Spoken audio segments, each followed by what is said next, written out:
وَلَنَبْلُوَنَّكُمْ بِشَيْءٍ مِّنَ الْخَوْفِ وَالْجُوعِ وَنَقْصٍ مِّنَ الْأَمْوَالِ وَالْأَنفُسِ وَالثَّمَرَاتِ وَبَشِّرِ الصَّابِرِينَ.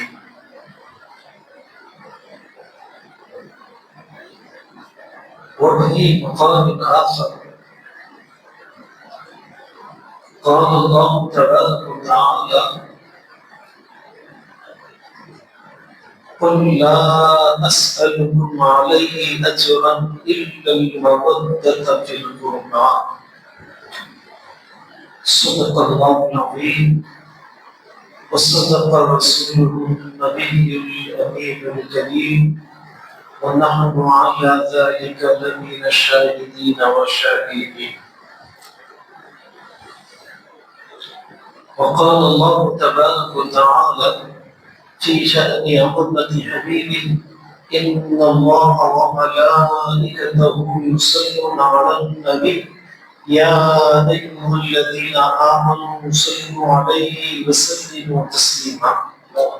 اللهم صل على سيدنا محمد وعلى آله وصحبه أفضل صلواتك وعدد كلماتك وبارك وسلم. معزز سامعین کرام، اللہ تبارک و تعالیٰ کا بہت بڑا احسان ہے کہ اس نے ہم سب کو حضور اکرم صلی اللہ علیہ وسلم کی امت میں پیدا فرمایا۔ دوسرا اس کا فضل اور احسان، اس کا کرم یہ ہے کہ اس کے حبیب کے نواسے کی یاد میں ہمیں بیٹھنے کی سعادت نصیب فرمائی۔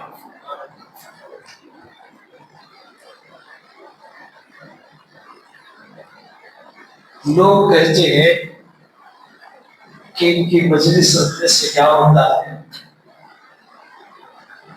ان کو یاد کرنے سے کیا ہوتا ہے۔ ایک ٹکڑا میں حدیث شریف کا آپ کے سامنے رکھتا ہوں کہ یہ محفل کتنی متبرک ہے، آپ اس حدیث سے اندازہ لگا لیں۔ ایک مقام پر رسول اکرم صلی اللہ علیہ وسلم نے ارشاد فرمایا: عند ذکر الصالحین تنزل الرحمہ۔ صالحین کے ذکر کے وقت اللہ تعالیٰ کی رحمت کا نزول ہوتا ہے۔ صالحین کون؟ نیک بندے۔ ہم جس کا ذکر کر رہے ہیں وہ حضور اکرم صلی اللہ علیہ وسلم کے نواسے، اماموں میں امام، صحابی ہیں امام۔ صحابی تو اور ہے، لیکن یہ رشتہ، یہ نسبت جو ہے وہ نسبت اور خاص کر دیتی ہے اس محفل کے لیے۔ صالحین کے ذکر کو جب ہوتا ہے تو رحمتوں کا نزول ہوتا ہے۔ اندازہ لگائیں کہ امام حسین رضی اللہ تعالیٰ عنہ کی ذکر کی محفل ہے تو اس محفل میں کتنے اللہ تبارک و تعالیٰ کے رحمتوں کا نزول ہوتا ہوگا۔ ایسے بابرکت محفل ہے، اللہ تعالیٰ ہر کسی کو نہیں نوازتا۔ بہرحال کچھ اشعار کے ساتھ میں اس کا ذکر بات آگے بڑھاتا ہوں۔ کسی شاعر نے کیا خوب کہا: کونین میں بلند ہے رتبہ حسین کا، کونین میں بلند ہے رتبہ حسین کا، فرش زمین سے عرش تک شہرہ حسین کا، بے مثل ہے جہاں میں کنبہ حسین کا، بے مثل ہے جہاں میں کنبہ حسین کا، سلطان جو جہاں ہے نانا حسین کا۔ اور کسی اور شاعر نے کیا خوب کہا کہ ٹوٹے ہوئے دلوں کا سہارا حسین ہے، ڈوبے نہ جو فلک میں وہ تارا حسین ہے۔ یہ بھی تمہیں خیال نہ آیا یزیدیوں، سرکار دو جہاں کا نواسا حسین۔ ہو کر شہید زندگی جاویداں ملی، شہید ہونے کے بعد زندگی اور ایک مقام پر چلی گئی. شاعر نے کیا خوب کہا، ہو کر شہید زندگی جاویداں ملی، زندہ تھا اور آج بھی زندہ حسین. یہ آیت کے مصداق قرآن کریم کی وہ آیت ہے میں نے جو خطبے میں تلاوت کی. وَلَا تَقُولُوا لِمَن يُقْتَلُ فِي سَبِيلِ اللَّهِ أَمْوَاتٌ، اے لوگوں تم ہرگز میری راہ میں مرنے والوں کو تم مردہ مت کہو. اللہ تعالیٰ فرما رہے سورہ بقرہ کی آیت، میرے لیے جو مر جاتے ہیں تم انہیں مردہ نہ کہو. لِمَن يُقْتَلُ فِي سَبِيلِ اللَّهِ أَمْوَاتٌ، بلکہ وہ زندہ ہے. یہی ہے شاعر نے کیا خوب کہا، ہو کر شہید زندگی جاویداں ملی، زندہ تھا اور آج بھی زندہ حسین ہے.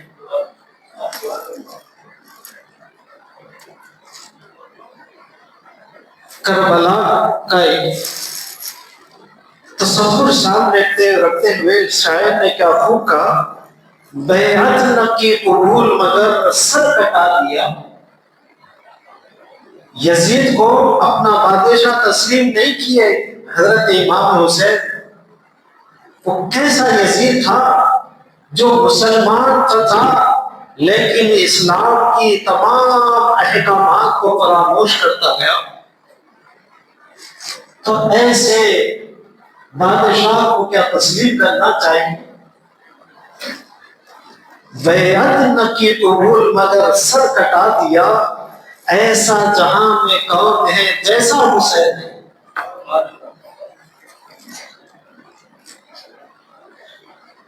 رسول اکرم صلی اللہ علیہ وسلم کے مواسے کا رتبہ اس شعر میں کیا خوب کہا شاعر نے، جنت کا پھول ہے سید کونین کے لیے اور فاطمہ کی تارا حسین ہے. فاطمہ کی آنکھ کا تارا حسین ہے. اور ہو کل کی بات جیسے شہادت حسین کی، ہو کل کی بات جیسے شہادت حسین کی، غم اس قدر ہے تازہ آج بھی زندہ حسین کا. ہو کل کی بات جیسے شہادت حسین کی، غم اس قدر ہے آج بھی تازہ حسین کا. تا قیامت یہ تازہ ہوتا رہے گا. اور حسن رسول تقسیم اس طرح ہو گیا، حسن رسول ہو گیا تقسیم اس طرح، آدھا حسن کا ہو گیا اور آدھا حسین کا. یعنی حضور اکرم صلی اللہ علیہ وسلم کی مشابہت یہ سب سے زیادہ حسن اور حسین میں تھی. جیسا رسول صلی اللہ علیہ وسلم تھے ویسے ہی حضرت امام حسن اور حسین تھے. اور کسی شاعر نے کیا خوب کہا، تیری قربانی نے زندہ کر دیا اسلام کو، تیری قربانی نے زندہ کر دیا اسلام کو، وہ رہے گا اب تیری بدولت اے حسین. آج اسلام جو زندہ ہے حضرت امام حسین رضی اللہ تعالیٰ عنہ کی شہادت کے طفیلہ زندہ ہے. اور ملت اسلام کو ملتا ہے ایک درس حیات. حضرت امام حسین نے جو شہادت نوش فرمائی اس کا درس ہمیں کیا ملتا ہے، کچھ تو ایک سبق ملنا چاہیے. کسی شاعر نے کیا خوب کہا، ملت اسلام کو ملتا ہے ایک درس حیات، کیسے بھولے ہم تیرا یوم شہادت اے حسین. حال میرا کچھ بھی ہو میرا عقیدہ ہے یہی، حال میرا کچھ بھی ہو ہے عقیدہ یہی، بخشوائے گی مجھے تیری محبت اے حسین. یہ شعر پر ایک روایت یاد آ گئی. حضرت امام حسین اور حسن اور حضرت عمر کے بیٹے بچے بچے کھیل رہے تھے، بچے بچے جیسا کھیلتے ہیں یہ بھی کھیل رہے تھے، دونوں میں انبن ہو گئی باتوں باتوں میں، انہوں نے کچھ کہا اور انہوں نے کچھ کہا، باتوں باتوں میں حضرت امام حسین سے نکل گیا کہ تم تو ہمارے غلام، تم تو ہمارے غلام ہیں۔ تو حضرت عمر کے بیٹے کو شکایت کرنے کے لیے حضرت عمر کے پاس آئے، ابا جان وہ حضرت حسین نے یہ کہا، ایسا کہا، ٹھیک ہے چلیے جاؤ جا کے ان سے یہ لکھواؤ کہ ہم غلام ہیں بول کے لکھواؤ، اگر یہ غلام ہے بول کے لکھا دیں گے تو یہ جنت میں لے جانے کا سبب بنے گا۔ سبحان اللہ، یہ عقیدہ تھا حضرت عمر کا، صحابہ کرام کا۔ آج ہم یہ عقیدہ چلتے ہیں تو کہا جاتا ہے کہ رافضی ہو گئے، شیعہ ہو گئے۔ اللہ اکبر، کتنی معیوب بات۔ تو بہرحال صحابہ کرام اسی طرح اور کچھ اشعار ہیں، آج کل یہی رواج چل رہا ہے، شاعر شعراء کی محفل جہاں ہوتی ہے وہاں پر خوب ڈنکا بجتا ہے، آج یہی حال ہو گیا ہے، جہاں نعتیں پڑھی جاتی ہیں وہاں کی اہمیت یہ نعتوں کی، ایسا ہو گیا ہے۔ تو عرض کرنا یہ ہے کہ بتلا رہی ہے آپ یہ شہرت حسین کی، ہر سمت ہر جگہ ہے حکومت حسین کی، اشک غم حسین کی قیمت نہ پوچھیے، اشک غم حسین کی قیمت نہ پوچھیے، جنت میں گھر بنائے گی چاہت حسین۔ سبحان اللہ، سجدے کو طویل دے کے بتایا رسول نے، سجدے کو طویل دے کے بتایا رسول نے، کتنی نگاہ حق میں ہے عظمت حسین کی۔ سبحان اللہ، شاعر نے ایک اچھا خاکہ کھینچا حدیث میں کہ حضور اکرم صلی اللہ علیہ وسلم نماز ادا فرما رہے تھے، امام حسین رضی اللہ تعالیٰ جماعت ہو رہی تھی، حضور صلی اللہ علیہ وسلم کے پیٹ پر آ کر بیٹھ گئے، حدیث ہے، کافی دیر ہو گئی، حضور صلی اللہ علیہ وسلم سجدہ طویل کرتے لمبا ہو گیا سجدہ۔ صحابی یہ روایت کرنے والے لکھتے ہیں کہ میں نے آنکھ اٹھا کر دیکھی تو حضرت امام حسین حضور صلی اللہ علیہ وسلم کے کاندھے پر، بعد میں حضور اکرم صلی اللہ علیہ وسلم سے صحابہ نے عرض کیا کہ یا رسول اللہ صلی اللہ علیہ وسلم بھائی سجدہ بہت طویل ہو گیا تھا، ہم نے گمان کیا تھا کہ آپ کی روح چلی گئی ہے یا کوئی اور وجہ ہوگی، تو حضور صلی اللہ علیہ وسلم نے ارشاد فرمایا کہ میرا نواسا میرے پیٹ پر سوار ہو گیا تھا، اس کو تکلیف دینا مجھے گوارا نہیں ہوا۔ سبحان اللہ، سجدے کو طویل کرنا گوارا ہوا، لیکن حضور صلی اللہ علیہ وسلم اپنے نواسے کو گرنا گوارا نہیں کرتے۔ اور آج یہ ماحول ہو گیا ہے کہ حضور صلی اللہ علیہ وسلم کے نواسے کے شان میں کیا کیا کہا جاتا ہے، نعوذ باللہ۔ میرے حال سجدے کو طویل دیکھ کے بتایا رسول نے، کتنی نگاہ حق میں ہے عظمت حسین کی۔ بیعت جو لینے آئے تھے اعداء امام سے، قبول کر لو آپ ان کی بادشاہت کو، ان کو اپنا بادشاہ مان لو۔ حضور صلی اللہ علیہ وسلم کے نواسے حضرت امام حسین کے پاس کربلا کے میدان میں کچھ لوگ آ کر کہتے ہیں کہ آپ ان کی بادشاہت کو قبول کر لو، بیعت کر لو۔ دشمن آ کے بولے تو بیعت جو لے کے آئے تھے آدھا امام سے کرنا انہیں کو پڑ گئی بیعت حسین کی، الٹا انہیں میں سے کچھ نے بیعت قبول کر لی، اس کی حضرت امام حسین کی بیعت قبول کر لی۔ سبحان اللہ۔ خیاط بن کے لائے ہیں جبرائیل جو لباس، خیاط بن کے لائے ہیں جبرائیل جو لباس، ثابت ہو گیا ہے جنت حسین کی۔ سبحان اللہ۔ یہ بھی حدیث شریف میں آتا ہے کہ حضرت جبرائیل علیہ السلام حضور اکرم صلی اللہ علیہ وسلم کے نوازوں کے لیے جنت سے لباس لائے تھے۔ یہ شاعر نے کیا خوب کہا، خیاط کہتے ہیں درزی کو، ٹیلر کو، خیاط بن کے لائے ہیں جبرائیل جو لباس، ثابت ہو گیا ہے کہ جنت حسین کی۔ باطل کے سامنے کبھی، باطل کے سامنے نہ کبھی سر جھکائیے، یہ درس دے رہی ہے شہادت حسین کی۔ کبھی بھی آپ حق کے سامنے، حق پر رہ کر باطل کے سامنے مت جھکے۔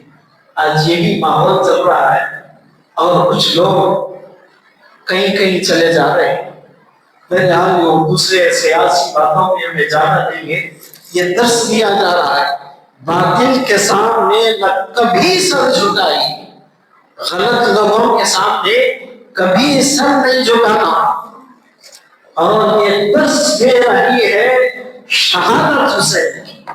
یہ سبق ہمیں مل رہا ہے حضرت امام حسین رضی اللہ تعالیٰ کی شہادت سے ہمیں یہ سبق مل رہا ہے۔ لیکن یزید کتنا بدبخت تھا، لیکن قوت تھی، فوج تھی، سب تھا، لیکن امام حسین کے پاس کچھ نہیں تھا حق کے سوا۔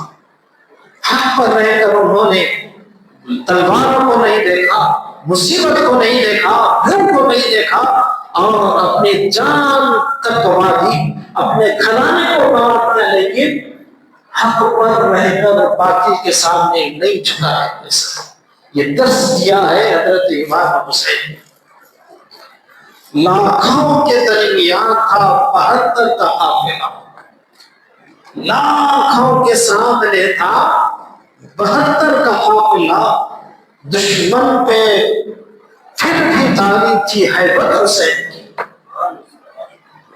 72 آدمی تھے، ان میں سے چند چھوٹے بچے تھے، عورتیں تھیں، صرف 72 لوگ، اور یہ لاکھوں کی فوج، ان کے پاس تلواریں کیا کر رہی تھی، سب تھا مارنے کے لیے، لیکن ان کے پاس کچھ نہیں تھا، اللہ تعالیٰ تھا بس۔ یہی شاعر نے کیا خوب کہا، لاکھوں کے درمیان تھا 72 کا قافلہ، دشمن پہ پھر بھی طاری تھی ہیبت حسین کی۔ کیا کرنے والے ایمان، ایسا لڑ رہے تھے حضرت امام حسین، اکیلے اکیلے ہر ایک کو فتنہ کر رہے تھے، بڑی تفصیلات، لیکن حضرت امام حسین ہارے نہیں۔ اب یہ دیکھ کر دشمن پر ہیبت طاری ہو گئی کہ اگر ان کو اکیلے چھوڑے، اکیلے اکیلے ماریں گے تو یہ سب کو ماریں، لہذا ان پر چاروں طرف سے حملہ کرو۔ یہی منظر ہے۔ اسی شاعر نے کیا خوب کہا، لاکھوں کے درمیان تھا 72 کا قافلہ، دشمن پہ پھر بھی ہیبت طاری تھی حسین کی۔ کیا کرنے والے حسین دیوان، اٹھنے لگے ہیں ظلم و تشدد کے پھر غبار، اٹھنے لگے ہیں ظلم و تشدد کے پھر غبار۔ آج یہی ہو رہا ہے، غزہ میں دیکھیں، فلسطین میں دیکھیں، اور کہاں کہاں دیکھیں آپ، ظلم و تشدد حد سے زیادہ بڑھ گیا ہے۔ اٹھنے لگے ہیں ظلم و تشدد کے پھر سے غبار، دنیا کو آج پھر ہے ضرورت حسین۔ وہ بلبلا چاہیے، وہ شجاعت چاہیے، وہ حقانیت چاہیے، یہ جیسی امام حسین نے تھی۔ آج کوئی ایسا کرنے والا نہیں ہے۔ اللہ تعالیٰ سے دعا ہے کہ یا اللہ حضرت امام حسین جیسا ایک مرد مجاہد ہمیں پیدا فرما۔ میرے حال سامعین کرام، آج کی گفتگو کا عنوان یہ ہے کہ شہادت امام حسین کی تفصیلات بہت زیادہ ہیں، کئی کتابیں پڑھی اور یہ گھنٹہ نکل جائے لیکن یہ بیان ختم نہیں ہوگا۔ اختصار کے ساتھ میں آپ کے سامنے سب سے پہلے حضرت امام حسین رضی اللہ تعالیٰ عنہ حضور اکرم صلی اللہ علیہ وسلم سے، حضور اکرم صلی اللہ علیہ وسلم کے پاس ان کا مقام کیا تھا، ان کا مرتبہ کیا تھا، یہ سب سے پہلے رکھتا ہوں۔ حضرت حسنین کریمین نبی کریم صلی اللہ علیہ وسلم سے بہت زیادہ مشابہت رکھتے تھے۔ امیر المومنین حضرت علی مرتضیٰ رضی اللہ تعالیٰ عنہ سے مروی ہے کہ آپ فرماتے ہیں کہ حسن سینے سے لے کر سر تک حضور اکرم صلی اللہ علیہ وسلم کے بہت مشابہت رکھتے تھے، اور حسین رضی اللہ تعالیٰ عنہ سینے سے لے کر پاؤں تک حضور اکرم صلی اللہ علیہ وسلم سے بہت زیادہ مشابہت رکھتے تھے۔ اور اسی طرح ایک روایت میں آتا ہے کہ حضرت حذیفہ رضی اللہ تعالیٰ عنہ سے مروی ہے کہ میری والدہ نے مجھ سے پوچھا کہ تم حضور اکرم صلی اللہ علیہ وسلم سے کب ملے تھے؟ گویا ماں اپنے بیٹے سے پوچھتی ہے کہ اے حذیفہ تم حضور صلی اللہ علیہ وسلم سے کب ملے تھے؟ تو انہوں نے کہا کہ اے والدہ میں بہت زیادہ عرصہ ہو گیا حضور سے ملے پر۔ تو یہ میری والدہ یہ سن کر بہت رنجا ہوا، تو رنج میں پڑ گئی۔ تو میں نے ان سے کہا کہ ٹھیک ہے آپ مجھے اجازت دیجئے کہ مغرب کی نماز حضور اکرم صلی اللہ علیہ وسلم کے ساتھ پڑھوں، آپ اجازت دیں، اور اپنے اور تمہارے لیے بخشش کا سوال کر لوں گا، آپ اجازت دیں تو مغرب کی نماز حضور کے پاس پڑھ لوں گا۔ تو چنانچہ میں حضور صلی اللہ علیہ وسلم کی بارگاہ میں حاضر ہوا اور آپ کے ساتھ مغرب کی نماز پڑھی، یہاں تک کہ عشاء کی نماز بھی پڑھی حضور کے ساتھ۔ پھر حضور صلی اللہ علیہ وسلم مسجد سے نکلے، میں بھی آپ کے پیچھے نکل گیا، آپ کے پیچھے ہو گیا۔ حضور صلی اللہ علیہ وسلم میرے چلنے کی آواز کو سنے اور فرمایا کون ہے؟ کیا حذیفہ ہے؟ دیکھیے حضور صلی اللہ علیہ وسلم کو علم غیب نہیں کہتے لوگ، تو حضور صلی اللہ علیہ وسلم پوچھتے ہیں کہ کون ہے؟ کیا حذیفہ ہے؟ دیکھے نہیں تھے پیچھے، پھر بھی بولتی ہے، ارشاد فرمایا کیا حذیفہ ہے؟ تو میں نے عرض کیا ہاں یا رسول اللہ میں حذیفہ ہوں۔ تو آپ نے فرمایا بولو تمہاری کیا حاجت ہے، کیا ضرورت ہے؟ اللہ تجھ کو اور تیری ماں کو بخش دے۔ علم غیب کی بات ہے یہاں۔ حضور صلی اللہ علیہ وسلم کے پاس جانے کے لیے اپنی والدہ سے کہتے ہیں، آنے سے پہلے کہا تھا اپنی والدہ سے کہ آپ کو بھی بخشواؤں گا، میں بھی بخشا لوں گا ساتھ میں۔ یہ غیب کی بات ہے، لیکن حضور صلی اللہ علیہ وسلم سے ابھی حذیفہ کچھ بولے نہیں تھے، اور حضور صلی اللہ علیہ وسلم کے پیچھے آتے ہوئے دیکھا تو پوچھا کیا حذیفہ ہے؟ ہاں حذیفہ ہوں۔ تو حذیفہ رضی اللہ تعالیٰ عنہ نے ہاں عرض کیا تو حضور صلی اللہ علیہ وسلم نے ارشاد فرمایا کہ کیا بات ہے؟ اللہ تجھے اور تیری ماں کو بخشش کر دے۔ پھر فرمایا کہ یہ ایک فرشتہ ہے جو اس رات سے پہلے کبھی زمین پر نہیں آیا تھا. حضرت حذیفہ فرماتے ہیں اس نے پروردگار سے اجازت مانگی, مجھے سلام کرنے کے لیے حاضر ہوا. حضور صلی اللہ علیہ وسلم فرما رہے کہ آج تک ایک فرشتہ جو زمین پر آیا ہے کبھی زمین پر نہیں آیا. اس نے میرے پاس آ کر سلام کے لیے حاضر ہوا اور مجھے یہ خوشخبری دی کہ حضرت فاطمہ جنت کی عورتوں کی سردار اور حضرت حسن اور حسین دونوں جنت کے نوجوانوں کے جنت کے سردار. سبحان اللہ. یہ ترمذی شریف کی حدیث ہے. ابواب المناقب میں اس کو ذکر کیا گیا. اس حدیث کو جھٹلایا نہیں جا سکتا. تو معلوم ہوا کہ جو حضور اکرم صلی اللہ علیہ وسلم کے نوازوں سے بغض رکھے گا, جو دشمنی رکھے گا, وہ جنت میں کیسے رہے گا. جنت کے سردار یہ ہیں, ان کی والدہ عورتوں کی سردار ہے, جنت نوجوانوں کے جنت کے سردار ہیں. اب جو سرداری کے پاس جانے کے لیے کچھ تو رہنا چاہیے. تو حضور اکرم صلی اللہ علیہ وسلم دو جہاں کے سردار ہیں اور آپ نے حسنین کریمین کو جنت کے نوجوانوں کا سردار قرار دیا. اسی طرح اور ایک روایت میں آتا ہے کہ ان الحسن والحسین ہما ریحانتا من الدنیا. بے شک حسن اور حسین دنیا میں میرے دو پھول ہیں. سبحان اللہ. یہ مشکات صحیح کی حدیث ہے, کتاب المناقب میں اس کو روایت کیا ہے.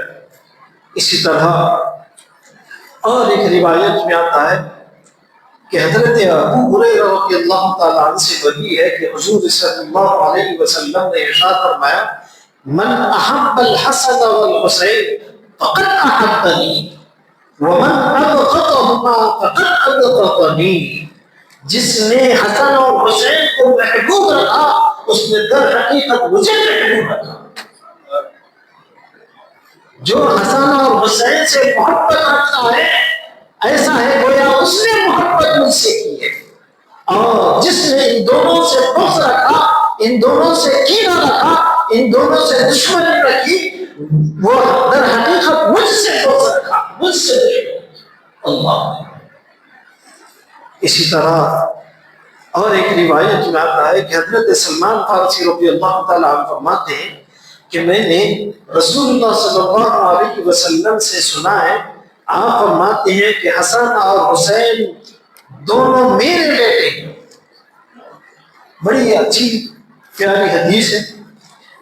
حضور اکرم صلی اللہ علیہ وسلم نے ارشاد فرمایا جس نے ان دونوں کو محبوب رکھا اس نے مجھے محبوب رکھا, اور جس نے مجھ کو محبوب رکھا اللہ تعالیٰ اس کو محبوب رکھا, اور جس نے اللہ تعالیٰ کو محبوب رکھا اللہ تعالیٰ نے اس کو جنت میں داخل کیا, اور جس نے ان دونوں سے بغض رکھا اس نے مجھ سے بغض رکھا, اور جس نے مجھ سے بغض رکھا اس نے اللہ سے بغض رکھا, اور جس نے اللہ سے بغض رکھا اللہ تعالیٰ اس کو دوزخ میں داخل کیا. اللہ اکبر. تو حضرت امام حسن اور حسین دونوں ہی حضور اکرم صلی اللہ علیہ وسلم سے باطنی مشابہت کی آئینہ دار تھے. اور اسی طرح اور ایک حدیث میں آتا ہے, سنن ترمذی کی حدیث ہے اور جلد ثانی ہے, ابواب المناقب میں اس کو روایت کیا ہے. حضور اکرم صلی اللہ علیہ وسلم نے ارشاد فرمایا حسین منی وانا من الحسین. حسین مجھ سے ہے اور میں حسین سے. حسین مجھ سے ہے اور میں حسین